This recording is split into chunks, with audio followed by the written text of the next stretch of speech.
GST வரி, corona, பெருவெள்ளம் என தொடர் பாதிப்புகளால் நலிவுற்று வரும் தங்கள் பொருட்களை சந்தைப்படுத்த அரசு ஏற்பாடு செய்து தர வேண்டும் என்று தூத்துக்குடி மாவட்டம் ஒட்டப்பிடாரம் அருகே ஆயத்த ஆடை தயாரிப்பு தொழிலில் ஈடுபட்டுள்ள தொழிலாளர்கள் கோரிக்கை விடுத்துள்ளனர்.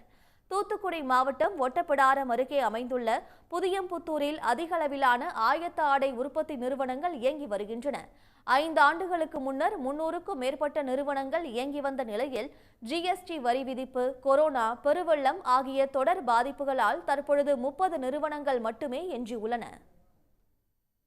நல்ல வேலை இருக்கும். இப்போ அவ்வளோ வேலை இல்லை. வாரத்துக்கு இவ்வளோ 3000 தப்பேன். இப்போ அவ்வளோ தையல் இல்லை. நாங்கள் ரொம்ப கஷ்டப்பட்டுக்கிட்டு இருக்கோம். ஏதாச்சும் நடவடிக்கை எடுங்க.